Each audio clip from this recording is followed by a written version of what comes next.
Bonsoir à tous et bienvenue dans ce nouvel épisode du Forum du Parti de la France. Et ce soir, on va parler de justice politique.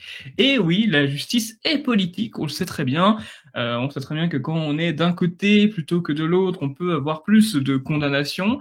On sait très bien que notre bord politique connaît une certaine persécution judiciaire, soyons tout à fait honnêtes.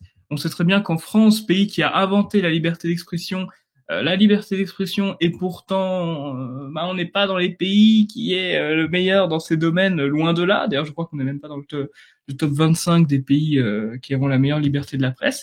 Bref, on va parler de tout ça, on va parler bien évidemment de l'actualité qui nous concerne, qui concerne vous Yvan, qui concerne vous Alexandre, qui concerne même Marine Le Pen, c'est pour dire. Donc effectivement, j'ai deux invités ce soir. Tout d'abord, on a Yvan Benedetti. Yvan Benedetti, représentant des nationalistes. Bonsoir Yvan, comment allez-vous? Eh bien, je vais bien, ravi d'être en votre compagnie, ravi d'être en si bonne compagnie. Ravi également. Et j'aimerais vous demander d'ailleurs, Yvan, est-ce que vous avez assisté au match France-Israël? François, tu veux France-Israël, parler hier. je ne connais pas ce pays qui, pour moi, n'existe pas.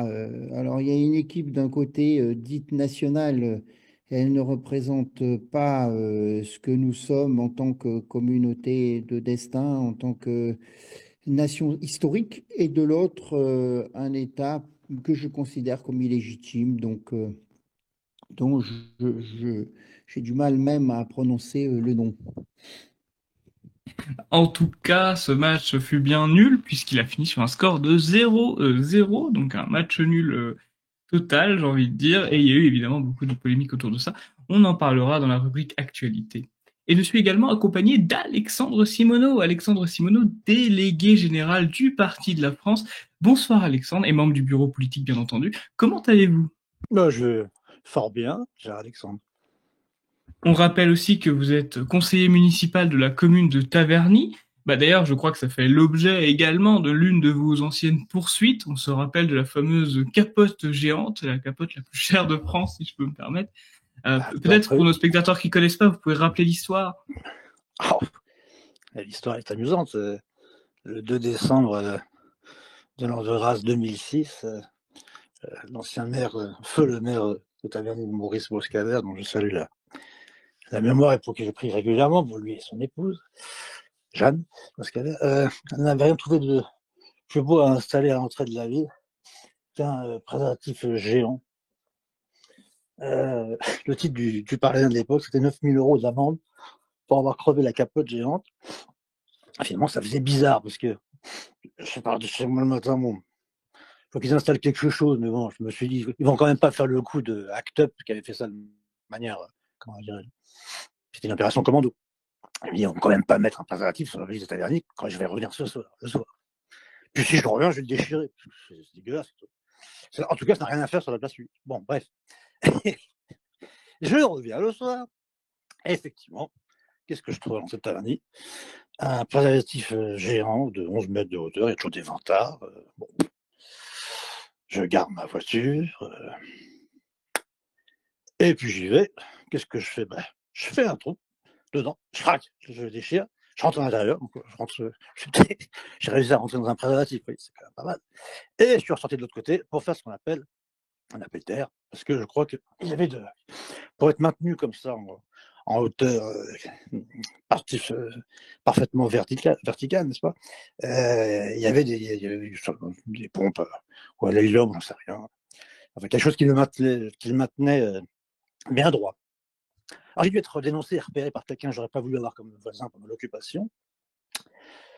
Résultat des courses, qu'est-ce qui m'arrive? Je reçois un appel. Vous êtes bien Alexandre Simoneau, jusqu'à preuve du contraire, oui. Est-ce que c'est vous qui avez déchiré? Évidemment, oui. Est-ce que vous pourriez venir au commissariat pour l'attester? Évidemment.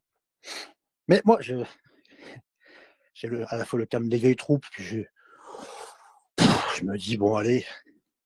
Alors, j'arrive, bien à l'heure, tranquille, costard cravate, gentil, discret. Bon chi, bon genre, comme on dit. Monsieur, on vous place en garde à vue. Ah bon, garde à vue pour avoir des chiens préservatifs géants. Ça peut être marrant, sauf que bon, la nuit en garde à vue, ça n'a pas été la plus agréable. Mais en tout cas, si, parce que je me suis retrouvé, donc j'ai passé la nuit dans le commissariat de Taverny en dormant sur le carrelage. Je me suis plaint, un gentil fonctionnaire est venu me voir avec une tête, je dirais pas le nom, et il me dit ici c'est pas Le Pen qui commande, c'est Sarko. Qu'est-ce que ça peut me faire? Et bref, je ressors de là, j'ai dû passer presque 24 heures en garde à vue. À la suite de quoi, j'ai été poursuivi en première instance, en appel. Et comme j'avais à l'époque comme avocat C'est injuste. Maître Valéran Saint-Just, c'est-à-dire le plus mauvais avocat du barreau de Paris, j'ai mis toutes mes chances de mon côté pour être condamné à la peine maximale. Donc c'est ça, 1000 euros d'amende, 1500 euros d'amende, et puis évidemment, je crois qu'il y a 10 000 euros de dommages et intérêts. Il fallait rembourser le prix du préservatif. Voilà, c'était la première, première expérience. J'en avais d'autres par rapport à la justice, mais ça, c'est assez intéressant parce qu'effectivement, ce préservatif a fait beaucoup de bruit parce que j'ai reçu soudainement la boîte aux lettres quand je rentre le soir d'habitude. Bon, il y a une pub pour la plomberie du coin. Là, c'était des tourments de lettres. J'en ai 3 gros dossiers remplis. J'ai bien sûr regardé tout cela précieusement pour la postérité et la mienne d'ailleurs. Et voilà, et bon, écoutez, comme m'avait dit l'excellent Martial Bide à l'époque, j'étais passé en direct sur Courtoisie, Radio Courtoisie. Alexandre Simoneau, notre ami, est passé directement de Durex à Duralex. Voilà. C'était un jeu de mots sympathique, surtout pour un type qui s'appelle Alex, enfin, qu'on appelle Alex pour les intimes. Voilà, donc c'était ma première expérience, ni sexuelle ni judiciaire, mais enfin, je trouvais simplement que ça n'avait rien à faire sur la place publique. Et j'ai reçu une lettre très touchante de voisins musulmans qui m'ont dit merci beaucoup monsieur, nous savons que c'est vous qui avez fait cela. Et c'est très bien parce que nous, le matin, les enfants nous demandaient qu'est-ce que c'est un biberon, c'est quoi? Et quand j'étais en garde à vue, donc dans cette nuit un peu froide, mais bon, ça va. C'était pas Verdun non plus. Je me suis retrouvé dans la même cellule qu'un maghrébin, très gentil. De toute façon, la banquette est en béton, donc on dorme par terre ou sur la banquette. On a froid, mais c'est pas. Et je lui raconte mon histoire. Et il me répond sur la vie de ma mère, je te jure, on va tous voter pour toi. Ah bah, je me suis dit, bon, écoute. Voilà, ce qui fait que depuis 2006, je suis élu conseiller municipal de la belle ville de Taverny. Et j'en suis, pas le doyen, je ne suis pas le plus âgé, mais je suis le plus ancien élu de la commune. Élu de la nation, de la République, du peuple français. Merci beaucoup Alexandre Simoneau. Et effectivement, ce soir, vous aurez des petites astuces. Voilà, on en donnera quelques-unes pour si jamais vous êtes arrêté. En garde à vue, il faut jamais parler, par exemple, etc., etc. C'est des petites astuces qu'on vous donnera. Et vous, Yvan Benedetti, j'admets que c'est un peu compliqué de suivre parce que vous avez toujours des multiples affaires en cours. J'ai vu récemment, il y avait avec Hervé Rissel, je crois, contre Quotidien. Enfin bref, vous en avez pas mal. Mais j'aurais aimé savoir, est-ce que vous vous souvenez, avec tout ce que vous avez vécu, de votre toute première expérience judiciaire et comment, surtout, l'avez-vous vécu puisque c'était une nouveauté? Alors, c'est un peu sur le même thème et le même combat que ce cher ami Alexandre, puisque j'ai cet honneur d'avoir été le premier mis en examen, puisque aujourd'hui ça se dit comme ça, on n'est plus inculpé comme avant, on a l'impression de passer des examens, de rester en faculté toute sa vie militante. Et j'ai été le premier mis en examen pour homophobie, puisque j'avais fait une campagne au nom de Jeunes Nations contre la première Gay Pride à Lyon. J'avais fait ça dans la nuance, des slogans, enfin c'était une campagne d'affichage avec des slogans comme pas de défilé pour les enfilés, non au PD, la famille c'est sacré, Sodome doit être détruite. J'avais fait dans la nuance, comme vous pouvez le constater. Et j'avais été donc poursuivi par une association qui existe toujours, qui s'appelle Homosexualité et Socialisme. C'est souvent lié en général. Et puis quatre homosexuels militants, leur nom propre. Et j'avais, grâce à mon déjà fidèle et remarquable avocat militant Pierre-Marie Bonneau, gagné en appel d'instruction. Et suite à cet échec, eh bien, la loi avait été modifiée. Et c'est la loi qu'on connaît aujourd'hui, la loi contre l'homophobie. Et les premiers à avoir été condamnés, je crois que c'est le journal Présent. Et après, Jean-Marie Le Pen a aussi a subi les foudres de cette loi. Mais voilà, je crois que je suis le premier mis en examen, inculpé pour homophobie en France. D'accord, effectivement, merci beaucoup pour l'anecdote de la première, comment je pourrais dire, affaire judiciaire que vous avez connue. D'ailleurs, oui, homophobie, ça me fait penser à quelqu'un que vous connaissez bien, Pierre-Nicolas Nups, qui a eu 27 000 euros d'amende pour avoir partagé un extrait de South Park jugé homophobe. Ça m'avait fait penser à cette histoire. Mais très bon slogan, hein, pas de défilé pour les enfilés, j'aurais pas pensé. Comme quoi, il y a quelques jeux de mots que j'apprécie. Et en ce moment, vous avez quoi comme affaire judiciaire en cours, j'ai envie de dire, ou très récente? Oh là là, alors tu disais que tu te perdais dans mes affaires, mais je dois avouer que moi-même, souvent, je me prends les pieds dans le tapis de mon agenda judiciaire et que certains procès se déroulent sans moi, où je vais à un procès croyant être jugé pour un article alors que c'en est un autre. Il y a tellement de procès que c'est difficile de s'y retrouver. L'actualité récente, c'était le mois dernier, on est en novembre, non, c'était au début du mois, le 7 novembre, un procès en appel pour un article de Jeunes Nations qui s'intitulait Israël, terre d'asile de la grande arnaque. En fait, c'était un article universitaire américain euh, qu'un des journalistes de chez nous, de Jeunes Nations, avait traduit et publié sur le site. Et donc, on appelle, en fait, l'Organisation juive de France qui avait fait appel et sur lesquels j'avais fait appel aussi, c'est désisté. Donc, mon appel tombé à l'eau. Et donc, la condamnation en première instance est devenue définitive. C'est quelques milliers, enfin 3 000 ou 4 000 euros, pas de prison. Après, bon, j'ai quasi un procès par mois. J'en ai un le 4 décembre sur enfin, un appel du discours que j'avais tenu au congrès auquel vous aviez participé, le PDF, et tu tenais un stand, si je me souviens bien, le 11 novembre 2022. Et puis, un discours que j'ai tenu après d'Apio pour les 100 ans de la marche sur Rome. Alors, c'est un discours qui a duré 1 minute 20 et qui me vaut, et qui m'a valu une forte condamnation, puisque maintenant, c'est toujours des jours amendes. Et comme je ne paye pas mes amendes, c'est systématiquement de la prison ferme. Donc, ça s'accumule. J'en suis à 5 mois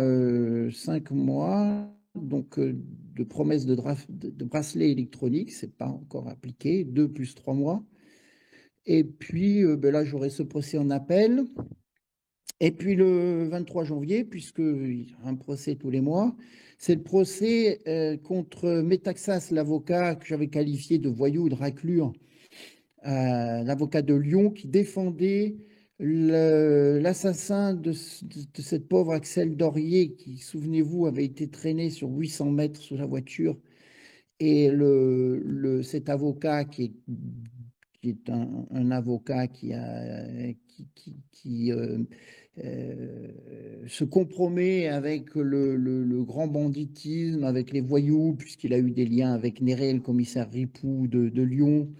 Il a fait de la garde à vue, cet avocat, donc avait sur CNews, après le procès où le jugement était profondément scandaleux, puisque l'assassin de Axel Dorier n'a été condamné qu'à 12 ans de réclusion. Eh bien, sur CNews, d'un air hautain, il s'était vanté et avait fait preuve de forfanterie, de beaucoup d'impudence. Et donc, je l'avais aligné dans un tweet qui m'a valu en première instance 10 000 euros d'amende et 15 000 euros de dommages et intérêts, ce qui s'était jamais vu encore pour de l'injure. Mais il y a un problème de procédure, donc j'ai fait opposition et en même temps appel, donc ça sera traité le 23 janvier, donc par la chambre d'appel à Lyon. Voilà, après, il y a toute une série de dossiers, de procès qui sont en attente, dont ce que tu as mentionné, là, l'appel le procès avec le petit quotidien. Et puis, j'ai une instruction en cours, comme vous, militant et cadre du PDF, une instruction, mais pas sur le même thème.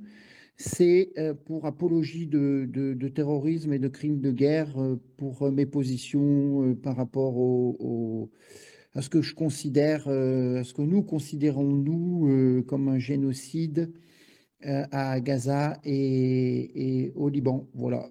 Après, il y a d'autres procès, mais je les ai pas en tête. En tout cas, c'est un agenda bien fourni, très, très bien fourni.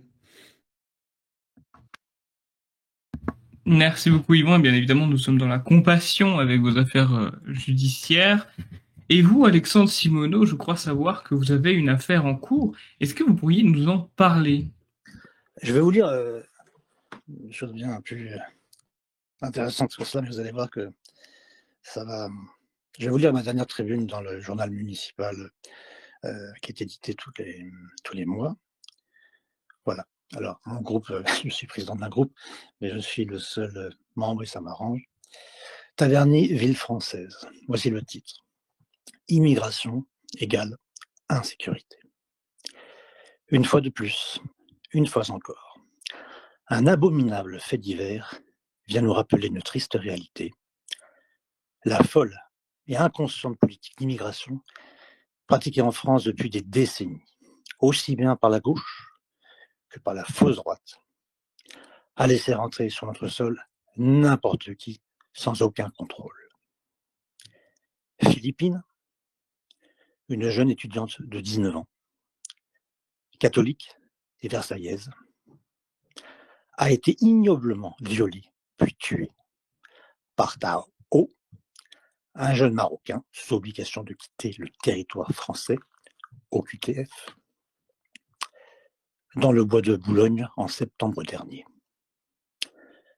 Ce crime nous a hélas permis d'apprendre que ce Tao avait séjourné à Taverny, dans le refuge de la Croix-Rouge, au château du Haut-Tertre, lieu d'accueil des mineurs isolés, et qu'il était récidiviste puisqu'il avait déjà violé en 2019 une jeune femme, Juliette, dans la forêt de Taverny.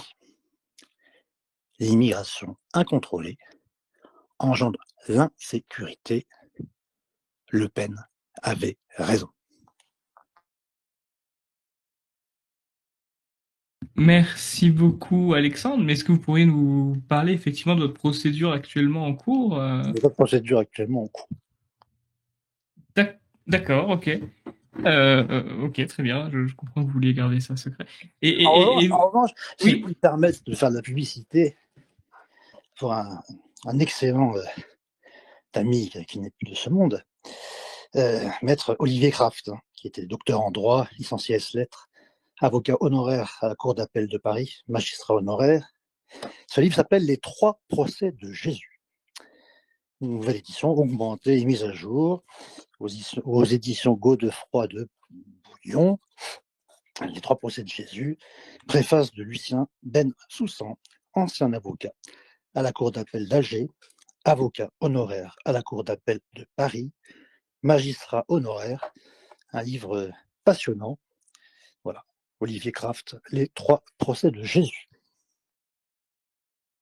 Les trois procès de Jésus, je pense que c'est bien noté pour les auditeurs. Et vous, Yvan Benedetti, je me pose un petit peu la question, d'un point de vue quand même plus psychologique. C'est vrai que c'est un aspect qu'on aborde assez peu finalement, mais quand on en est à 5, 6, 10e condamnation, est-ce qu'on finit par être habitué ou est-ce qu'on stresse à chaque procédure? Comment vous vivez tout ça, d'un point de vue psychologique? Alors, on s'habitue à tout. Le premier est le commencement d'une habitude. J'encourage ceux de nos amis qui sont dans le combat militant de venir à des procès parce que c'est très, très instructif. Et le terrain judiciaire fait partie des combats que nous avons à mener. Et dans tous les combats, j'ai pour habitude de faire face et de ne pas me considérer comme un mouton à tondre. Et de toute façon, dans ces affaires, que vous fassiez que vous fassiez profil bas ou que vous rendez à ces procès tête haute et main propre selon la belle formule de Jean-Marie Le Pen. Et le résultat est à peu près le même. Et aujourd'hui, on en est à une telle cadence de condamnation. Ce sont des condamnations qui sont systématiques. Alors, ce qu'il faut savoir, c'est que quand ce sont des procès de presse, c'est cette fameuse et célèbre 17e chambre correctionnelle et qui est devenue un distributeur automatique de condamnation. C'est une véritable guillotine judiciaire. Donc, il faut y aller en battant. C'est un combat à mener. C'est souvent aussi maintenant un combat de boxe parce qu'avant, c'est comme un combat de boxe. Avant, vous aviez un tribunal qui euh, essayait de prendre de la hauteur et de faire de rendre un semblant de justice, même si derrière et in fine, vous étiez condamné. Aujourd'hui, c'est plus le cas. Vous avez affaire à des juges agressifs, des procureurs haineux, et je ne m'étonne pas du tout des réquisitions à l'encontre de Marine Le Pen et des cadres du Front National reniés. J'en discutais récemment avec Bruno Gollnisch. Parce qu'on a face à nous des gens qui sont non pas indépendants, on n'a pas affaire à une justice indépendante, on a affaire à une justice qui dépend de lobby LGBT, de lobby maçonnique, qui dépendent d'une idéologie très gauchiste, avec ce syndicat de la magistrature tout puissant, et puis qui dépendent aussi pour beaucoup du féminisme, parce qu'aujourd'hui, et souvent je fais la remarque, alors pas devant la 17e, parce que on, ce sont toujours les mêmes juges à qui l'on a affaire, même prévenus. Donc, si vous voulez, il faut éviter de se répéter. Euh, pour vous dire, par exemple, l'avant-dernier procès devant la 17e, j'ai demandé s'il faisait une carte de fidélité avec un dixième procès où vous n'êtes pas jugé, vous n'êtes pas condamné. Et la présidente m'a dit, Monsieur, la justice est quelque chose de sérieux. Je lui ai dit, ben, j'en sais quelque chose, que c'est quelque chose de sérieux, puisque c'est pas vous qui subissez les conséquences. Mais voilà, c'est aujourd'hui, souvent je leur dis que j'aimerais que la parité s'applique en justice comme partout ailleurs, parce qu'il n'y a que des femmes, souvent jeunes. Lors de mon procès à Créteil, pour avoir voulu déposer des fleurs sur la tombe de Pierre Sidos, j'ai eu affaire à un juge très, très, très jeune, très agressif. Elle aurait pu portait des couches culottes sous sa tenue.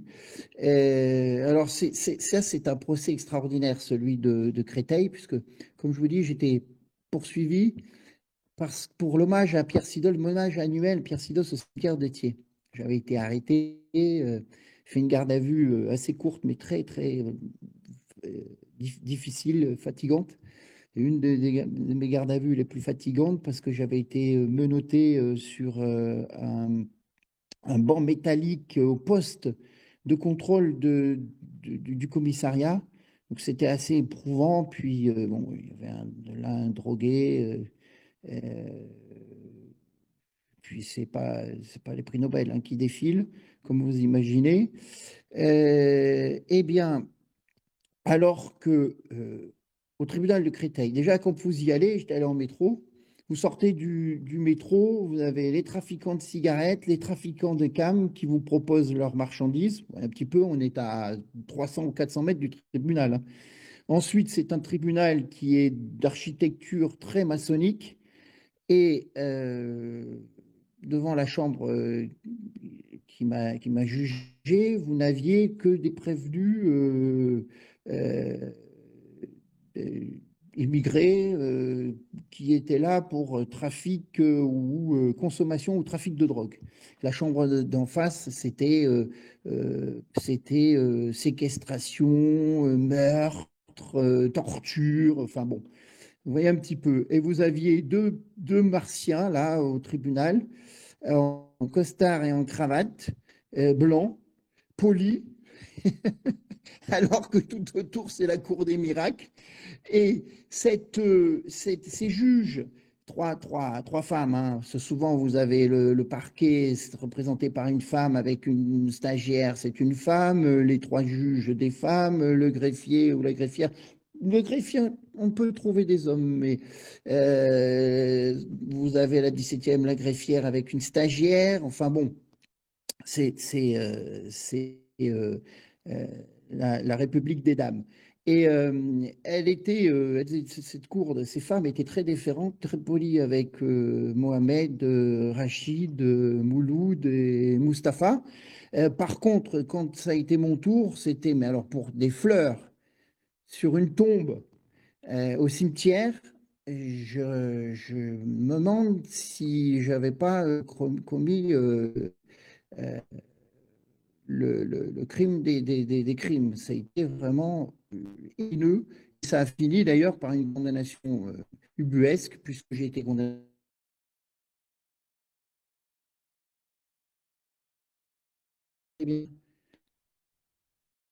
J'ai été condamné à 3 mois de prison ferme, euh, 1 an, 2 ans d'interdiction, 1 an ou 2 ans, je ne sais plus, d'interdiction de toute manifestation et 2 ans de détention d'armes. Voilà, pour avoir voulu déposer des fleurs, je répète. Hein. Euh, voilà. J'ai l'habitude. J'essaye de bien m'installer j'essaye de bien dans la cour de justice pour ne pas subir, pour essayer de mettre le juge sur le reculoir. C'est un peu ma méthode. C'est les méthodes que j'utilise aussi dans les manifs ou dans les ACP, c'est-à-dire que je tire sur le fil en essayant de ne pas le casser. J'ai eu un échange assez sympathique, si je ne veux pas trop tenir mais c'est pour le procès en appel de maintien et reconstitution de Ligue dissoute. Alors, Ligue, c'était l'œuvre française. C'était des procès intéressants parce que je dis oui, oui, je suis coupable, je maintiens l'œuvre française parce que c'est un acte de forfaiture. L'interdiction de l'œuvre est un acte de forfaiture que je récuse. Et quand vous arrivez devant le tribunal, la première des questions, c'est de décliner votre identité et donc et votre adresse. Donc j'avais dit, Yvan Benedetti, j'habite à l'époque, j'étais en Corse, donc j'habite à Monaco-de-Rennes, un joli petit village. Et là, tout de suite, le président c'était un homme, là, pour le coup. Et m'avez interrompu en disant, on ne vous demande pas de commenter, simplement les faits, s'il vous plaît. Et j'avais repris en disant, Yvan Benedetti, j'habite un petit village où il fait bon vivre et vous devriez essayer, ça vous reposerait. Donc, vous voyez, donc, il avait été scotché.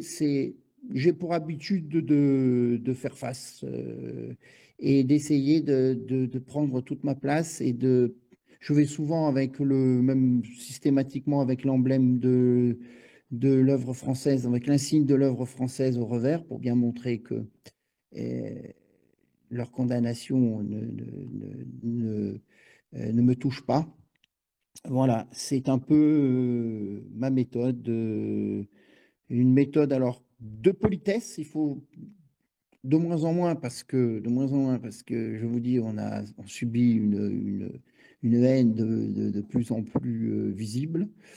Et, euh, pour vous montrer aussi un peu mon état d'esprit, pour que vous compreniez un peu mon état d'esprit, il y a un procès où, toujours devant la 17e, et j'avais été jugé et j'avais fait opposition. Alors, opposition, c'est que vous êtes jugé en première instance et si vous n'avez pas été convoqué ou si vous n'avez pas été convoqué dans les temps, vous pouvez faire opposition, c'est-à-dire que le procès est nul et vous êtes de nouveau jugé. Et j'avais fait opposition et le résultat, le verdict avait été le même. C'est-à-dire qu'un procès où je n'étais pas présent, j'avais vu la même condamnation qu'un procès où j'avais été présent. J'avais répondu poliment à toutes les questions du juge et j'avais été condamné à la même peine, strictement la même peine. Donc, j'avais un procès 3 semaines après, ça tombait bien. Et je me suis présenté et là, pour montrer l'affaire qui est italienne et Kourou, je leur ai lu. Alors, ils ont été surpris parce que quand vous arrivez devant le tribunal, on vous dit que vous avez 3 possibilités selon le droit. Soit vous avez le droit de vous taire, soit vous faites une déclaration, ou alors vous répondez aux questions. Et comme mon père a essayé de me donner une bonne éducation et que quand on a une dame, il faut être poli, en général, je réponds justement aux questions des dames. Et là, ils ont été tous surpris parce que je leur ai dit que j'allais lire une déclaration et que comme ce que je voulais leur dire eh bien, avait été dit mieux que je ne pourrais le faire par un poète, j'allais leur lire une déclaration et j'ai lu le jugement des juges de Robert Brasillac. Comme vous pouvez vous en douter, ça a eu un effet euh, très, très fort, puisque la présidente a essayé de me faire taire, et quand j'ai décidé de quelque chose, on ne me fait pas taire. Et elle regardait mon avocat en lui disant, mais faites-le taire, ce n'est pas possible. Et j'ai pu réciter tout le poème de Brasillac sur le jugement des juges pour leur exprimer tout le courroux qui était le mien. Vous voyez un petit peu, si vous voulez, il se crée une habitude et,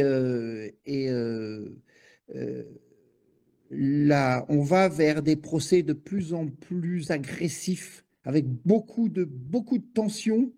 Un autre de mes procès, justement, celui sur Prédapio, mon discours à Prédapio, puisque j'avais parlé devant une photo de Hitler et Mussolini.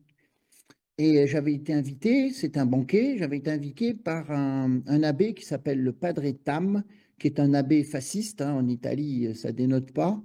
Et dans son lieu de résidence, dans la pièce du banquet, et il y a toute une décoration, je dirais, en lien avec ces positions. Vous avez des bouteilles avec des étiquettes, des cuvées Duce, Mussolini, vous avez des photos très nombreuses. Et donc, quand on m'a posé la question, elle me pose la question en me disant, est-ce que ça ne vous dérange pas de prendre la parole devant une photo d'Hitler et de Mussolini? Et donc, je lui dis, bah, écoutez, j'étais invité par un abbé, j'étais pas en charge de la décoration. Et puis, si l'abbé m'avait assis 3 places à gauche, je reparlais devant la Vierge Marie et pas devant Hitler et Mussolini. Donc, la présidente me dit, oui, oui, j'ai vu ce que vous aviez déclaré à la gendarmerie, mais ça ne vous dérange pas de parler devant le portrait d'Hitler? Donc, à toute question, je réponds, hein. Et je lui dis, ben, vous savez, on n'y met pas la même charge émotionnelle. Pour vous, Hitler est le responsable de 6 millions de morts. Pour moi, c'est une photo historique. Alors là, ça a été le drame. Elle éruptait dans le tribunal. Elle m'a demandé de me taire, de m'asseoir, alors que c'est eux qui me demandaient de répondre aux questions. Enfin voilà. Pour vous montrer un petit peu l'état d'esprit qui est le mien, c'est ne jamais courber la tête, euh, ne jamais subir. Et aujourd'hui, on se demande à quoi servent ces procès. S'il n'y a pas de problème de procédure, l'avocat ne sert plus à rien. Pourtant, Pierre-Marie Bonneau, mon avocat habituel, est vraiment brillant. Il avait été brillant à Créteil. Et c'est pour ça qu'ils avaient requalifié les faits d'une participation à une manifestation interdite. Ils m'ont condamné pour manifestation non déposée en préfecture, pour aller déposer des fleurs, hein, dans un cimetière, hein, vous voyez un petit peu. C'est la même peine. Euh, voilà, on se demande à quoi servent les avocats, on se demande même à quoi cela sert d'y aller. On en est un peu aujourd'hui dans cet état d'esprit. Merci beaucoup, Yvan, pour votre réponse. Ça a été assez riche comme réponse. Je pense qu'il y a beaucoup d'éléments à garder et j'espère que nos auditeurs ont su l'apprécier. Je vais revenir à vous, Alexandre Simoneau. Vous aviez parlé de votre première expérience judiciaire. Vous aviez dit que ce n'était pas la seule. Quelle autre expérience vous avez pu avoir? Est-ce qu'il y avait d'autres capotes à trouver, peut-être? Quelle a été votre autre expérience judiciaire? Non, je prends beaucoup plus de dessus par rapport à cette histoire de préservatif géant que je vais même oublier. Moi, je ne dépose de gerbes de fleurs que devant la statue de notre héroïne nationale, la patronne secondaire de la France, Sainte Jeanne d'Arc. Et je le fais le 1er mai ou n'importe quel jour, parce que s'il y a bien un procès qui a prouvé l'existence de Jeanne, c'est bien celui de Sainte Jeanne d'Arc. Et je me mets dans les pas d'un grand homme, Jean-Marie Le Pen, qui a perdu son papa à l'âge de 14 ans. Son papa était marin-pêcheur. Il a remonté une mine allemande, ce qui a fait exploser son bateau. Et 3 jours après, il est allé retrouver ce qui est resté de son papa, c'est-à-dire des ossements, et qui ont été mis dans un cercueil. Et Jean-Marie s'est assis sur le cercueil. Et c'est comme ça qu'il a connu la Seconde Guerre mondiale. Un autre orphelin de la Seconde Guerre mondiale, c'est son Excellence révérendissime, Monseigneur Marcel Lefebvre, dont le papa est mort en déportation à Dachau, car il portait des messages pour la résistance. Vous voyez. Et puis, on peut rendre aussi hommage à un très célèbre curé, l'abbé Philippe Laguérie, curé de Saint-Nicolas du Chardonnay et Laguérie. Pendant la guerre, il cachait les Juifs. Et pendant la guerre, il y a un très très très grand pape dont on a osé raconter tout et n'importe quoi. C'est Eugenio Pacelli, sa sainteté le pape Pie XII, qui lui a caché des Juifs, a donné l'ordre de les cacher, qui agit dans la discrétion, dans la charité, dans l'humilité. Le pape Pie XII, c'était un bourreau de travail. Il tapait lui-même toutes ses encycliques. La dernière lumière à s'éteindre quand on est place Saint-Pierre, c'était sa lumière de son bureau. Il tapait à la machine. Ces nombreuses encycliques, inutile de rappeler, Pie XI ont condamné toute forme de fascisme, de nazisme, car toutes ces idéologies sont des idéologies de cinglés, à commencer par le communisme, qui lui est intrinsèquement pervers. C'est ainsi qu'il a été défini par la Sainte Église catholique apostolique et romaine. Voilà, et bon. Donc les erreurs, les procès, les erreurs judiciaires, j'ai allé oublier Louis XVI et Marie-Antoinette. Louis XVI, le 21 janvier 1793, on monte sa tête au peuple. Il y a tellement d'eau, tellement de sang qui coule dans Paris, à tous les caniveaux, et la Seine est rouge. Mais alors, le crime le plus abominable de la Révolution française, c'est le 16 octobre, où c'est Marie-Antoinette. Alors là, pour le coup, elle n'avait plus de larmes pour pleurer, car enfermée à la conciergerie, ce qui a rappelé d'ailleurs dans l'inauguration abominable de ces JO, là, cette espèce de mauvais goût dégoûtant pour rester poli. Marie-Antoinette était enfermée à la conciergerie et puis on n'avait rien trouvé de mieux que de lui montrer la tête empalée de sa meilleure amie, n'est-ce pas? Voilà comment on faisait donc, dans le sang de soi-disant les droits de l'homme, la liberté, l'égalité, que c'est la fraternité, super. Voilà. Voilà des procédures, des héros dont je me sens bien indigne d'être les porte-parole aujourd'hui. Merci beaucoup. Allez-y, bon, je vois que vous voulez intervenir. Oui, Allez-y. si je puis me permettre, alors oui, ceux de nos amis qui ne l'ont pas déjà fait, je vous encourage à aller visiter la conciergerie, justement, c'est très, très émouvant, les derniers, le lieu, vous avez la cellule et puis l'endroit où était enfermée Marie-Antoinette sous le contrôle permanent jour et nuit, 24 heures sur 24 de ses gardiens. Et puis vous pouvez visiter la Sainte-Chapelle aussi à côté. Donc ça, c'est vraiment un lieu à faire. Euh, Alexandre, alors Alexandre Simoneau, puisque nous avons deux Alexandre ce soir, peut-être plus d'ailleurs, mais sache que je suis poursuivi et je vais être jugé pour avoir voulu célébrer, et pour l'avoir fait d'ailleurs, notre sainte nationale, patronne de la France, Sainte Jeanne d'Arc, il y a 2 ans, alors que l'hommage annuel, qui est fête nationale, hein, fête nationale de leur République, eh bien, avait été interdit suite à la circulaire Darmanin. Donc, nous avions été, nous les nationalistes, interdits de rendre hommage place des Pyramides à l'heure où nous avions déposé la manifestation, c'est-à-dire à 9h. Ce qui fait que nous avons fait l'hommage à 11h dans le 13e arrondissement devant cette très très belle statue de Jeanne d'Arc. Il y a 5 ou 6 statues de Jeanne d'Arc à Paris.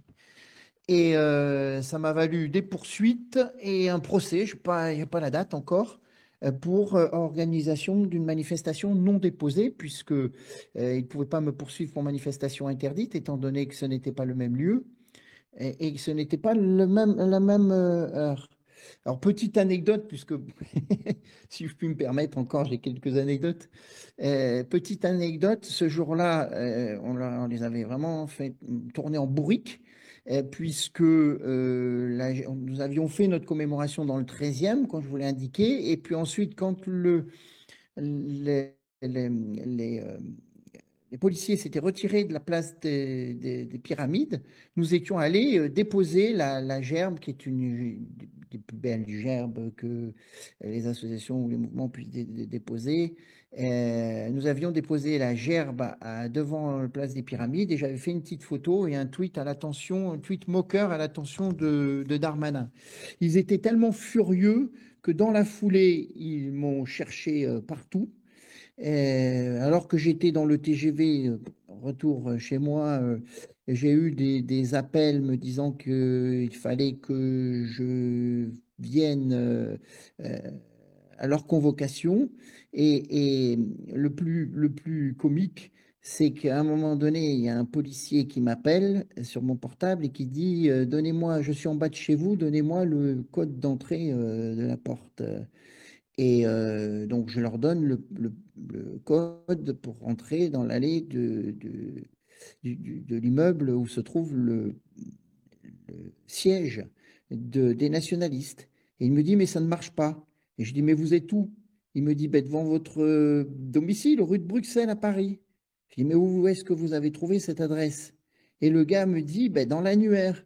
Ce qui fait qu'ils sont allés emmerder un pauvre Yvan Benedetti à Paris, un homonyme qui n'avait rien à voir avec moi, en cherchant mon adresse dans l'annuaire alors que je suis fiché S et qu'il suffit d'ouvrir le fichier de police pour trouver mon adresse. Enfin bon, vous voyez un petit peu le niveau aussi de certains services de police aujourd'hui en France, enfin de services républicains.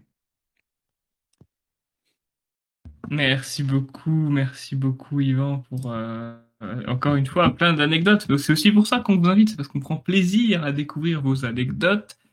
Oui, concernant quand il y a des gardes à vue, parce que par exemple moi j'ai fait ma première garde à vue, certains membres du Parti de la France également, on a été 5 à avoir été convoqués. De mémoire, Maxime Morlon, Thomas Petit, Thomas Joly, moi-même, j'étais sûr qu'il fallait pas que j'énumère, que j'allais en oublier, hein, c'est terrible. On a été 5 hein, quand même pour une simple histoire d'affiche. Et peut-être que parmi les gens qui nous écoutent, ils ont aussi fait une garde à vue ou une garde à vue les attendent et peut-être qu'ils sont très stressés par rapport à cela. Moi, j'ai été correctement briefé par justement Pierre-Nicolas Nups, voilà celui que j'avais oublié. J'ai été briefé très justement par Pierre-Nicolas Nups qui m'a expliqué qu'il ne fallait jamais répondre aux questions pendant une garde à vue. D'ailleurs, ce conseil m'a été confirmé également par Pierre-Marie Bonneau. Vous avez parlé de lui tout à l'heure, Yvan Benedetti, puisque c'est votre avocat. C'est également l'avocat quand il en a besoin de Thomas Joly. Et effectivement, il ne faut pas répondre aux questions lors d'une garde à vue parce que ça reviendrait à remplir le dossier des policiers ou des gendarmes à leur place finalement. Donc, ce ne serait pas forcément la meilleure chose à faire. Donc, si vous avez été en garde à vue une fois et que vous avez parlé, ne reproduisez pas cette erreur. Ce n'est vraiment pas bon du tout. Et d'ailleurs, je tiens à préciser qu'il y a même des personnalités qu'on pourrait dire pro-juives, comme Éric Zemmour, Damien Rieu, surtout Damien Rieu, Tommy Robinson, qui ont été poursuivis et même parfois condamnés par la justice française. Et donc, parfois, être juif ou pro-juif ne protège même pas face à la politique.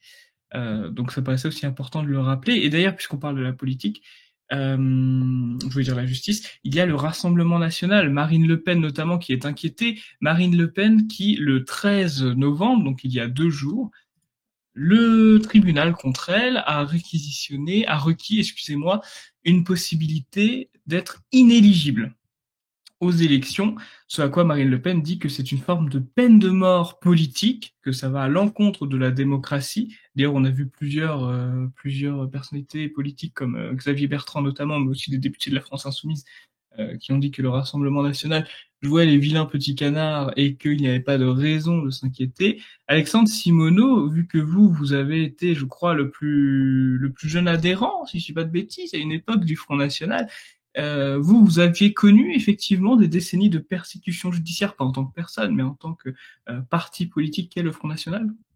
Moi, je suis né dans la persécution judiciaire. Le 2 novembre 1976, en pleine nuit, l'immeuble des Le Pen, Villa Poirier à Paris, dans le 15e arrondissement, est frappé par 5 kilos de dynamite dans le but de tuer toute la famille Le Pen. Vous voyez, donc à l'époque, Jean-Marie, Pierrette, et puis au-dessus, Marie-Caroline, Yann et Marine. Vous voyez, donc ça, c'est sûr que c'est... je n'étais pas né, je n'étais pas de ce monde, mais lorsqu'on se met dans les traces de cet homme, Jean-Marie Le Pen, il est évident que on est persécuté toute sa vie, mais moi, ça ne m'a jamais dérangé d'être diabolisé par le diable. Parce que si le diable me dit que je suis son ennemi, je suis bien content de l'être. J'ai pas envie d'être diabolisé. Non, moi, j'ai envie d'être un saint et d'aller au paradis. J'ai pas envie de perdre mon âme. Donc, l'histoire de dédiabolisation, alors qu'on a été diabolisé par le prince du mensonge, etc., j'ai jamais rien compris. Pour la raison pour laquelle, oui, j'ai été le plus jeune adhérent de France à l'âge de 14 ans en 1992, et j'ai été exclu du Front National en même temps que Jean-Marie Le Pen en 2015. Dans le même bureau politique, on levait sa présidence d'honneur, et au moins on me faisait gentiment remarquer, quelques heures plus tard, je recevais un appel du secrétaire général de l'époque, Nicolas Bay, bien connu pour sa fidélité politique, pour me dire que j'étais viré du Front National, mais que j'étais suspendu de ma qualité de secrétaire départemental du Front National du Val d'Oise.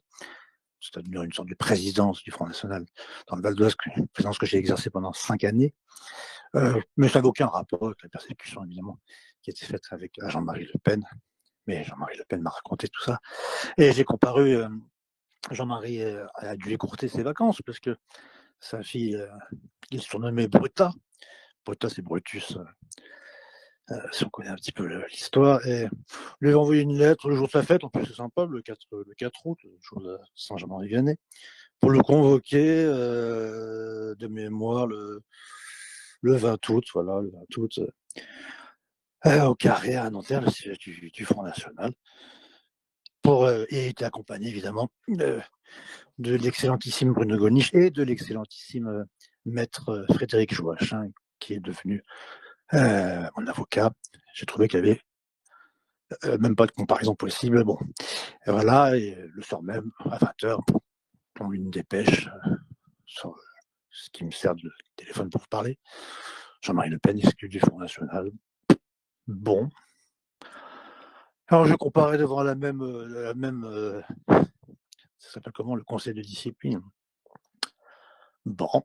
Je viens avec ma flamme d'honneur parce que c'est la décoration que le président remet assez fidèle, mais la première distribution de flamme d'honneur, c'était en 1993 de mémoire, et il y avait par exemple Freddy, l'ancien garde du corps, catcheur, qui n'est plus de ce monde, de Jean-Marie Le Pen, Roger Olin, enfin des très grands.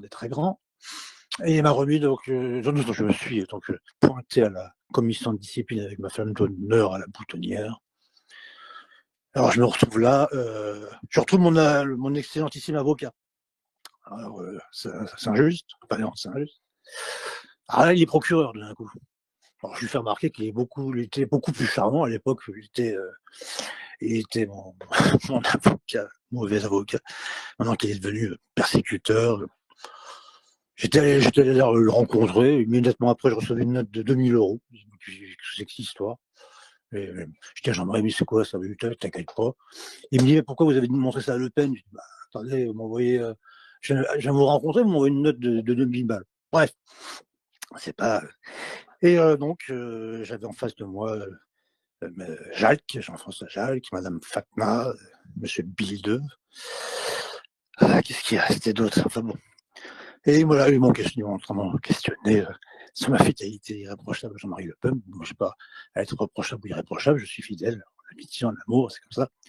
C'est une vertu.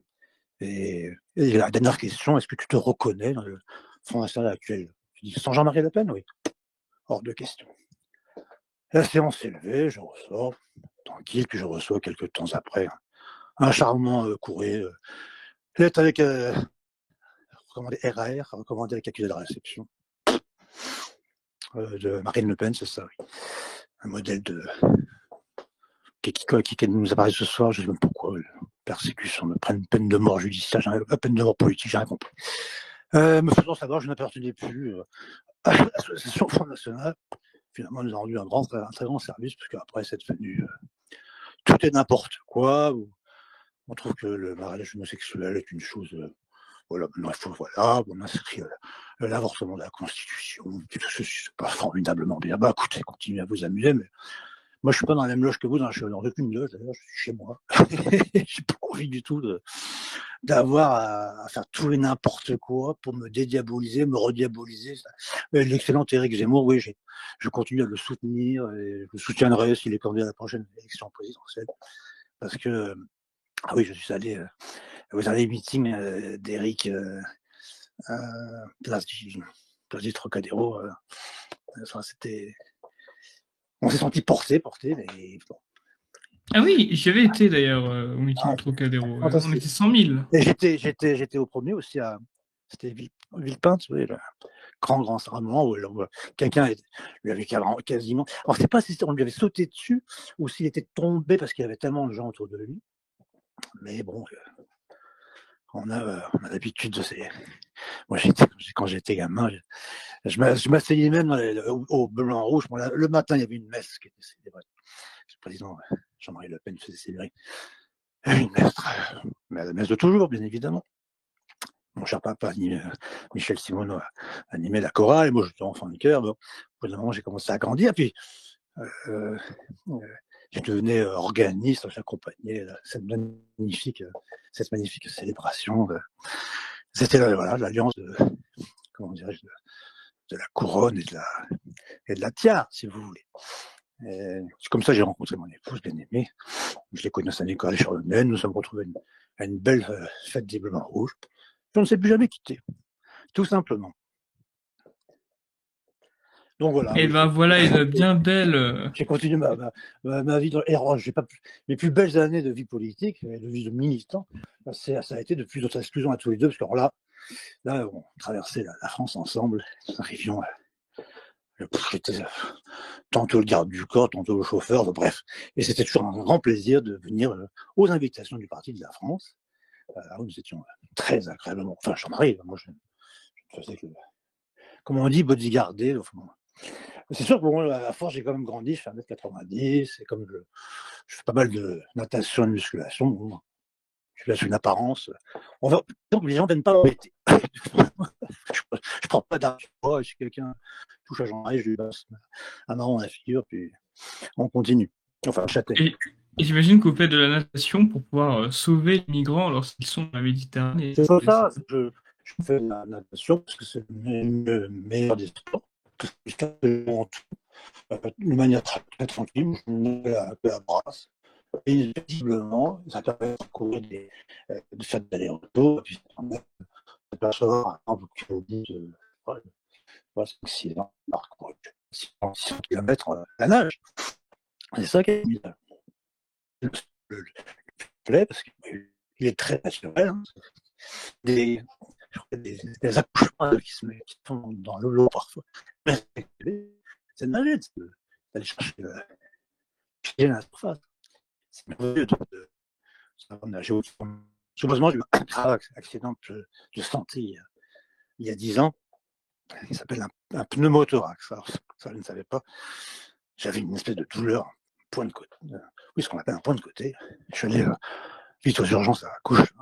On m'a examiné, on m'a dit vous êtes en train de faire un pneumothorax. Je leur ai dit mais qu'est-ce que je fais? Je rentre chez moi. Ils m'ont dit non, on vous opère tout de suite parce que vous êtes en train d'emmagasiner de l'air entre votre poumon et la plaie. Dit, ah oui, bon, très bien. Alors là, on m'a percé entre deux côtes. Je peux vous dire que je ne connaissais pas ce qu'on appelle parce que je sais que la douleur, elle est plafonnée. Alors, quand on m'a enfoncé ce drain entre deux côtes,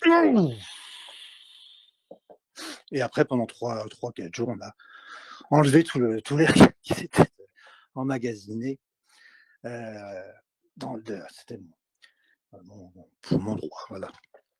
Je dois vous avouer que se faire percer, ça rappelle les souffrances de notre Seigneur Jésus-Christ sur la croix. Et voyant qu'il était déjà mort, le centurion romain personne sur le côté, en sortie de sang et de l'eau. Voilà. Enfin, ça fait extrêmement mal, mais grâce à ça, je suis toujours vivant. Alors le médecin m'a dit bon, la cigarette est terminée. Je lui ai dit ça tombe très bien.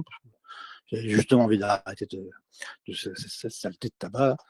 Et ben, malheureusement, par contre, vous ne pourrez plus chanter. J'y arrive encore quand même. Vous ne pourrez plus jouer d'un instrument avant. J'avais de la chance, je joue de l'orgue, soufflerie. Mais si j'avais été trompettiste ou je sais pas moi, sonner de la corde, trompe de chasse ou du clairon, ma carrière était terminée. Enfin, je pouvais être professeur, hein, tout simplement. Et puis voilà, je suis toujours vivant. Grâce à Dieu, Dieu merci. Mais je me porte très bien. Je ne suis pas un combattant. Loin de là, il n'y avait pas du tout l'intention de prendre ma retraite politique. Je suis comme le président Jean-Marie Le Pen, je continuerai jusqu'à ce que mon Dieu, jusqu'à ce que je prononce mon non dimittis. C'est ce que a toujours dit le président non dimittis Domine Servutum Pace, c'est ce que dit le vieillard Siméon, à qui on avait promis qu'il ne mourrait pas avant d'avoir vu le Sauveur, l'enfant Jésus. Et quand il a vu l'enfant Jésus dans les bras de la Sainte Vierge Marie et Joseph, il dit maintenant je peux repartir, je peux m'en aller. Donc c'est pour ça que Jean-Marie Le Pen a toujours avec beaucoup d'humour dit à l'heure de vérité au journal de 20h, enfin les grandes émissions politiques, le jour où je serai prêt à prononcer mon nom dimittis. Voilà, c'est la culture. Et Jean-Marie Le Pen, un homme d'une culture générale tout à fait extraordinaire. Et je dois vous avouer que bon, j'ai lu quand même pas mal de bouquins, mais j'ai beaucoup écouté, surtout. Donc, il a appris des tas de choses. Merci beaucoup Alexandre Simoneau d'avoir répondu précisément sur ma question sur les procès du Front National quand vous y étiez.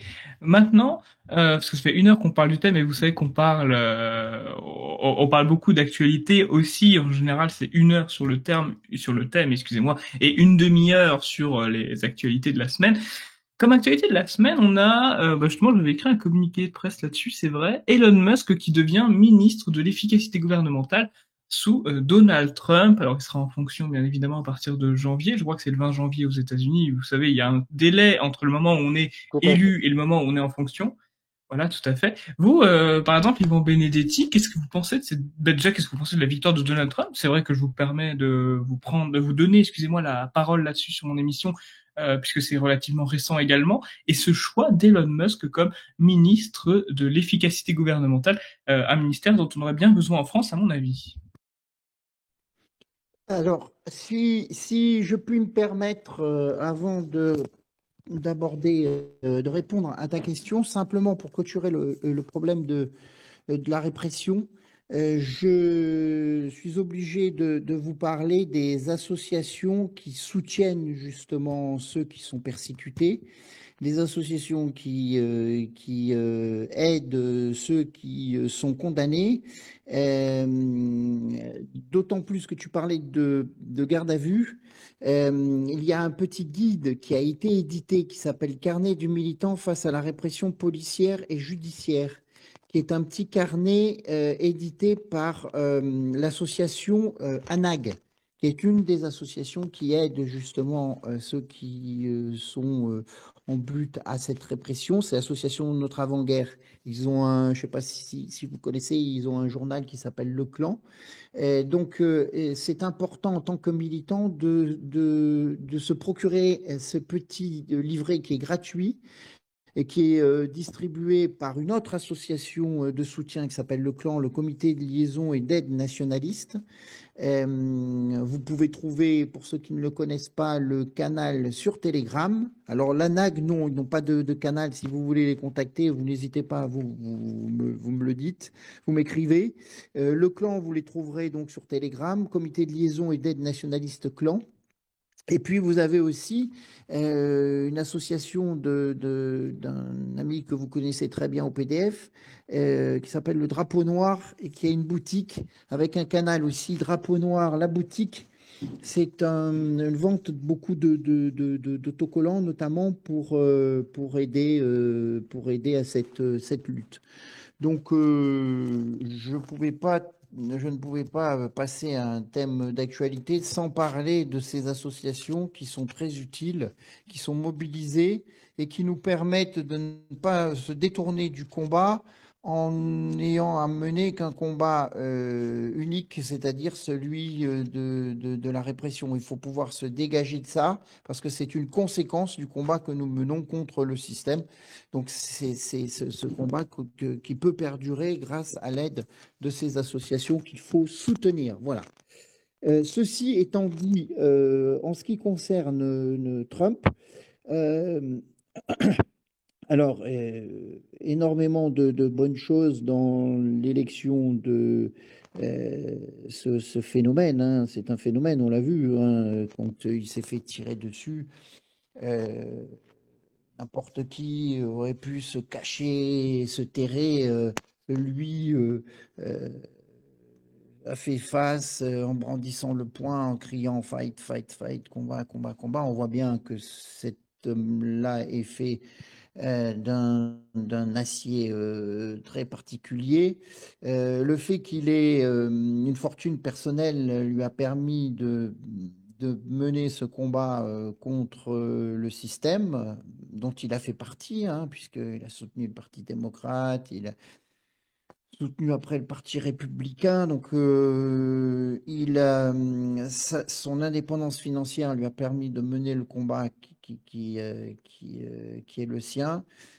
qui recoupe celui de toute une génération d'Américains qui se retrouvaient déclassés racialement, économiquement, culturellement, spirituellement,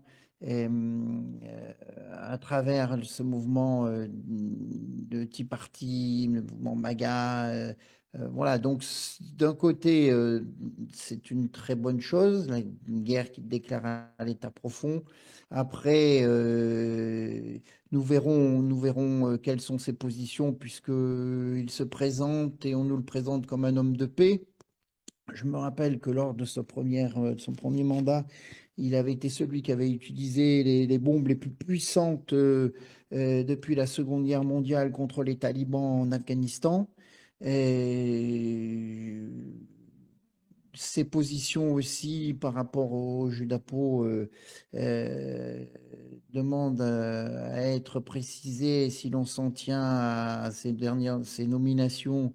La politique des États-Unis comme territoire occupé risque de se perpétuer, mais avec cet homme-là, tout est possible. En attendant, je ne suis pas de ceux qui considèrent que Trump est l'homme providentiel, parce que déjà c'est un Américain et qui défend les intérêts des États-Unis, comme Poutine défend les intérêts de la Russie et la Russie éternelle.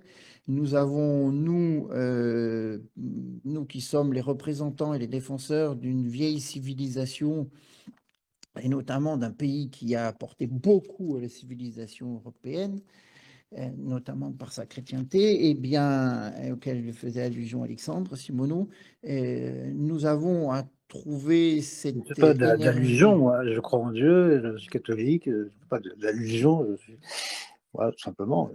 Je parlais du discours, je ne parlais pas du fond, hein, bien évidemment. Ah bah, c'est important, le fond, quand même. Pourquoi... Et vous croyez en Dieu, j'espère. Je ne vais pas passer au tribunal tribunal de l'Inquisition C'est d'Alexandre Simoneau. l'Inquisition. Ah non, non, c'est Mais, pas le tribunal de l'Inquisition. C'est que vous trouvez... Un jour, vous allez vous retrouver devant le tribunal divin. non, mais je vais simplement vous faire remarquer quelque chose. C'est que la foi est quelque chose de très complexe. Donc, d'abord, là, je ne parle pas en tant qu'Yvan Benedetti et c'est mon rapport à Dieu qui est quelque chose de personnel. Ah non, c'est public. Si vous le dites publiquement, c'est public votre rapport avec Non, Dieu. non, mais c'est un rapport personnel. Après, j'ai des positions politiques qui sont des positions catholiques et elles sont exprimées et elles Et sont c'est quoi des défendues. positions catholiques? Et je ne vais pas passer au Alexandre, tribunal d'Alexandre Simoneau. On n'est pas Maintenant, il Inquisition. y a quelque chose que je voudrais simplement faire remarquer, moi qui suis en contact de beaucoup de militants. C'est que quand, par exemple, je fais le camp Jeunes Nation l'été et que je réunis notre famille politique et que sur la place d'Armes, on se réunit tous autour du drapeau, je peux mettre les militants au garde à vous, je peux leur faire un demi-tour droite, un demi-tour gauche, un demi-tour droite ou un gauche ou un gauche-droite. Mais si je les mets au garde à vous et je dis maintenant tu crois en Dieu, c'est totalement ridicule. Donc c'est quelque chose qui ne se décrète pas. C'est du point de vue personnel. Bon, je ferme la parenthèse parce que voilà, c'est pas le thème de la conversation de ce soir. Du débat de ce soir. Pardon? J'ai coupé son micro. Oui, pardon, désolé, Yvan. Il ne faut pas lui couper le micro. Si, parce qu'on va plus s'entendre, c'est parce qu'il faut pas parler en même temps. Hop, je lui redonne le micro. Mais c'est pour pas qu'il y ait les deux en même temps.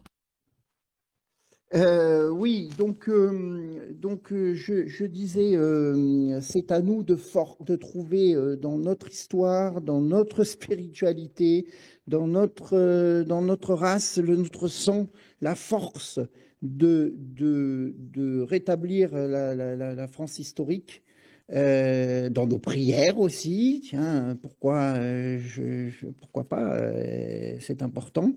Donc, je ne crois pas du tout aux hommes providentiels qui s'appellent Trump ou Poutine, parce que ce sont des hommes qui défendent leurs intérêts et qui n'ont pas et qui ne veulent pas, qui n'ont pas à défendre nos intérêts, nous, en tant que Français. Avec deux zones d'expression géopolitique, c'est-à-dire l'Europe et la Grande France. Merci beaucoup, Yvan. Oui, désolé, Alexandre Simoneau, j'ai coupé pour pas qu'il y ait trop de brouhaha, vous savez, avec la connexion Internet, etc. Les bruits parasitaires sont très élevés. Donc, si on parle tous les deux en même temps, ce n'est plus possible. C'est pour bien respecter l'alternance entre vous et Yvan, bien évidemment. Mais oui, effectivement, nous ne sommes pas l'Inquisition et nous ne sommes pas un parti confessionnel non plus. D'ailleurs, on le précise souvent, on a quand même une multitude. Dans les cadres de mémoire, je suis en train de chercher, on a des orthodoxes, on a des catholiques, on a quelques athées aussi. Je suis pas sûr qu'on ait des protestants, je pense pas. Mais voilà, on a un petit peu de tout. Enfin, un petit peu de tout. On n'a pas de musulmans et de juifs, etc. Ou de bouddhistes, ou de shintoïstes. Mais bon, vous avez compris. Pour parler d'un sujet aussi qui est très d'actualité, j'avais vu sur Twitter des petits malins qui s'amusaient à annoncer le décès de Jean-Marie Le Pen. Ça, c'est très souvent, hein, dès que Jean-Marie Le Pen va à l'hôpital, on a des fausses rumeurs qui surgissent. Et finalement, on a tous les médias qui nous ont rassurés. Peut-être que certains d'entre eux étaient dégoûtés, mais en tout cas, non, Jean-Marie Le Pen ne faisait que passer des examens. Voilà, donc je ne sais pas si j'ai le droit d'en dire beaucoup plus, mais globalement, il ne fait que passer des examens. Ce n'est pas quelque chose de très grave pour son âge, et il devrait ressortir très rapidement. Voilà, ça reste le menhir. Le menhir, c'est quelque chose de très solide. On ne casse pas un menhir aussi facilement. Donc, euh, donc soyez rassurés. Je sais pas si un de vous deux souhaite réagir sur les gens qui attendent avec impatience, malheureusement. Moi, je trouve ça terrible, la mort de Jean-Marie Le Pen, alors que bon, si ces gens-là sont en colère contre la politique, c'est probablement parce qu'ils ont vécu une politique qui était à l'encontre d'eux, et Jean-Marie Le Pen n'a jamais contribué à une politique mauvaise en France. On lui a pas donné, malheureusement, le pouvoir. Et je pense que d'ailleurs, ces gens-là seraient plus heureux si Jean-Marie Le Pen avait eu le pouvoir en 2002. Et là, ça reste ma petite parenthèse. Sinon, actualité suivante dont je peux parler, 9 ans, ça fait déjà 9 ans que les attentats du 13 novembre 2015 ont eu lieu. Il y a eu évidemment le Vigipirate, on le sait bien, il y a eu évidemment des mesures, des protocoles qui ont été pris en matière de sécurité, mais pourtant, bien qu'il n'y ait pas eu d'attentat majeur, je crois, depuis, sauf erreur de ma part, malgré tout, il y a toujours de plus en plus des attaques au couteau, toujours de plus en plus des agressions, toujours de plus en plus des cambriolages, etc. Et la sécurité n'a pas été meilleure depuis, malgré tout, puisqu'il n'y a pas eu de vraies mesures pour faire changer cela. Yvan Benedetti, est-ce que vous trouvez effectivement que depuis 2015, les mesures qui ont été faites sous François Hollande et Emmanuel Macron pour notre sécurité sont suffisantes? Poser la question, c'est y répondre. Les mesures qui seraient les nôtres n'ont rien à voir avec l'essentiel d'une communication qui se fait pour éviter que les Français se révoltent contre ces conséquences de l'immigration. Je me souviens quand il y avait eu l'attentat du Bataclan, de la déclaration de François Hollande, alors président, qui avait le soir même dit qu'il suspendait les accords Schengen et qu'il refermait les frontières. Pour revenir rapidement là-dessus, mais il est évident que la priorité et la mesure la plus évidente face à tous ces dangers, ces crimes, eh bien, c'est de revenir à des frontières contrôlées. C'est vraiment la priorité, donc sortir des accords de Schengen Et puis ensuite, de toute façon, on le voit bien aujourd'hui, c'est ce grand réservoir migratoire dans lequel on trouve tous ces fous furieux, manipulés ou pas, qui commettent ou qui veulent commettre des attentats sur notre sol. Et dans lequel on trouve dans ces réserves beaucoup de racailles qui s'en prennent à ceux qui sont les plus fragiles chez nous, c'est-à-dire les femmes et les enfants. Plus fragiles, c'est peut-être pas le mot, mais c'est plus facile de les attaquer, quoi. Voilà, donc en fait, il faut redevenir maître chez nous.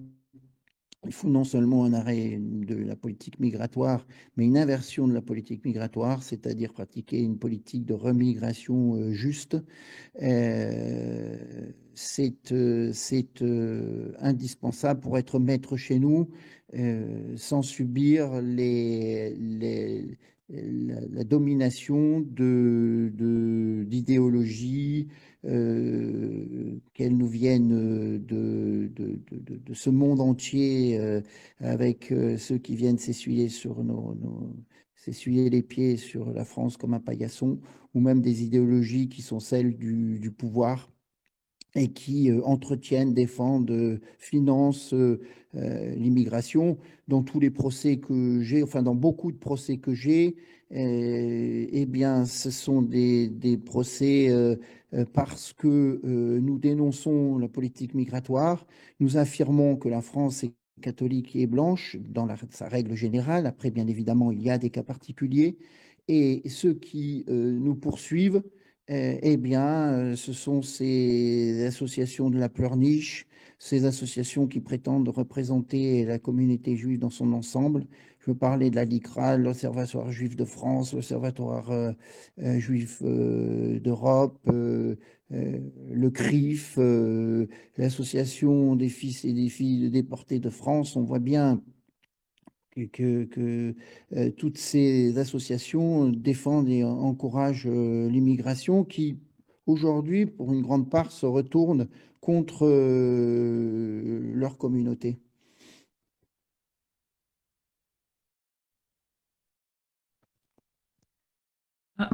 Ah, allô, un, deux tests. Je crois que ma connexion a... Ah, c'est bon.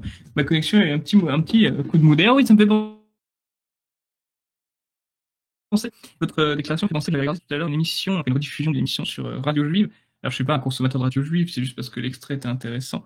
Et c'était un juif qui, globalement, voilà, il se plaignait, il disait, dans les années 90, les juifs ont créé toutes les associations antiracistes, SOS racistes, touche pas à mon pote, etc., etc. Et il rétorque par quand est-ce que les musulmans nous rendent l'appareil en créant des associations touche pas à ma kippa, défends mon étoile de David, etc., etc. J'ai trouvé ça très drôle parce que la réponse est assez évidente. Ben, c'est évident déjà. On sait très bien que bon, Israël-Palestine déjà c'est un premier point. Et puis, je suis en train de réfléchir à comment ne pas rendre cette émission illégale, mais ça me paraissait assez évident de pourquoi il n'y a pas de musulmans qui créent des associations pour défendre les juifs, alors que l'inverse, oui. Voilà, ça m'avait assez amusé, excusez-moi, je vous enverrai l'extrait de la vidéo si vous le souhaitez. Alors, comme actualité, on a la COP29 en Azerbaïdjan. Alors, vous savez, la COP, on a ça chaque année hein, pour l'écologie, bien entendu. Et bon, c'est toujours des mesurettes qui n'ont jamais rien donné. Enfin, si, c'est plutôt des prétextes parfois pour satisfaire certains lobbies écologistes, escrologistes, comme dirait Alban Darguin, je suppose. D'ailleurs, dimanche à 15h, vous aurez le Faf and Curious avec lui. Alban Darguin, qui, je rappelle, est l'écrivain de 2 ouvrages, un sur le réchauffement climatique, manipulation, et l'autre sur les éoliennes, scandale d'État. Et justement, il va répondre à quelques-unes de mes questions dimanche à 15h, donc je vous invite à être là. J'ai pas grand-chose à rajouter sur la COP, c'est pas quelque chose que je suis chaque année. En tout cas, ce que je vois, c'est que c'est toujours la même chose et qu'il n'y a rien de nouveau. Si ce n'est que ça permet de rappeler l'Azerbaïdjan, qu'on ne parle plus beaucoup de la situation entre l'Azerbaïdjan et l'Arménie. Et enfin, la dernière actualité, et ce sera cette nuit, le fameux combat Mike Tyson, Iron Mike contre Jake Paul, frère de Logan Paul. On avait fait une émission avec Frédéric Avalli sur ce sujet, je crois qu'elle a été diffusée il y a une semaine ou deux. Donc, ouais, c'était une semaine, c'était dimanche dernier. Je vous invite à aller la voir si ce n'est pas encore fait. Et globalement, c'est super intéressant puisque Frédéric Avalli soutient Mike Tyson et moi je soutiens Jake Paul, donc on a la confrontation de nos deux, voilà, de deux combattants de deux points de vue différents. Yvan Benedetti, vous avez eu vent de ce combat, vous étiez au courant qu'il y avait un combat entre Mike Tyson et Jake Paul? J'ai vu l'info passer, mais ça me fait penser à un combat de retraités, donc j'ai pas grand-chose à dire là-dessus, si ce n'est que certains sont des spécialistes pour générer des profits en organisant des spectacles. Je pense que il faut savoir à un moment donné raccrocher les gants. Et parce que la boxe est un sport très difficile et très exigeant et que passer un certain âge et même si il faut répondre si l'on est agressé, et ça m'est arrivé, il ne me viendrait pas à l'idée de monter sur un ring, bon, même si je suis un peu plus âgé que Tyson. Donc voilà ma position sur ce genre de spectacle, parce que en fait, ce sont des spectacles. Bah, merci beaucoup en tout cas, Yvan Benedetti, pour votre réponse. Et oui, justement, j'en profite de vous avoir aussi, puisqu'il y a eu la COP29. Qu'est-ce que vous pensez des mesures européennes et françaises vis-à-vis de l'écologie? Voilà, question un peu large, mais ça vous permet, vous avez une tribune pour développer ce point. Et la question s'adresse à qui? À vous, monsieur Yvan Benedetti. Ah, d'accord. À propos de la COP, Oui, c'est ça. ben là, je pense que c'est un outil un outil d'ingénierie politique pour assurer un mondialisme. Nous imposer une mondialisation. Quel est lieu en Azerbaïdjan met les autorités françaises en porte-à-faux, puisque vous avez vu qu'ils n'ont pas de représentants de premier plan, étant donné les conflits ouverts entre l'Azerbaïdjan et la France, puisque l'Azerbaïdjan soutient toutes les politiques indépendantistes des possessions françaises. Je pense que euh, c'est intéressant que ça se tienne justement là-bas, puisque ceux qui ouvertement soutiennent l'Arménie, les chrétiens d'Arménie, bien, ne peuvent pas, même s'ils pratiquent cette religion du réchauffement climatique, eh bien, sont en opposition, en porte-à-faux vis-à-vis du pays qui accueille la COP. Ça, c'est assez savoureux, quoi. Voilà. Merci beaucoup Yvan pour votre réponse. Écoutez, je n'ai pas relevé d'autres actualités qui auraient pu être intéressantes à commenter. Là, nous sommes à 1h25, ce qui correspond à la moyenne de nos émissions. Et je vous remercie chaleureusement Yvan Benedetti, président des nationalistes. Merci à vous pour votre temps et pour vos réponses. Ben, merci pour l'accueil, hein. C'est vraiment avec grand plaisir que je viens chez vous. Euh, une fois encore, soutien à vous dans la persécution dont vous faites l'objet, puisque je crois qu'il y a l'instruction qui court concernant cette affiche Oui, tout à fait. qui est une affiche de réaffirmation nationale et d'un des éléments constitutifs de la France, c'est-à-dire que nous sommes des Blancs européens et que c'est important aujourd'hui, nous sommes rentrés dans une guerre raciale aussi, même s'il faut avoir le respect des autres. Donc, soutien à vous et soutien aux cinq. et du PDF qui sont persécutés pour cela. Merci beaucoup, Yvan, et soutien également à vous pour vos combats politiques et pour vos combats avec les procédures, avec la justice également.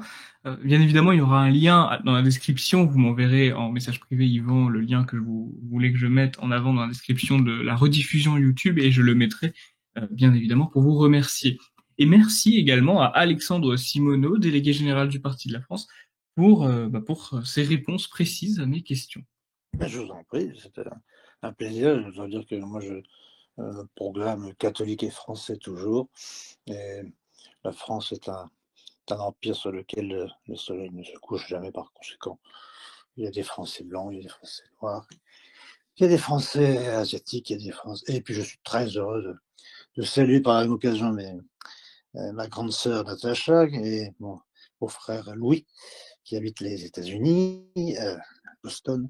Et je me réjouis de la réélection, évidemment, de Donald Trump, parce qu'il défend les intérêts de sa nation et de ses États-Unis. Il a bien raison, comme a bien raison de le faire en Russie, Vladimir Poutine, et comme ça devrait être fait en France, tout simplement, avec des lois normales, c'est-à-dire le rétablissement des frontières. Les frontières, ce ne sont pas des murs, ce sont des filtres, voilà.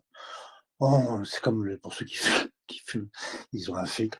Les frontières, c'est ça. On regarde ce qui rentre, ce qui passe, on contrôle. Voilà, ça soit les douaniers servent à cela.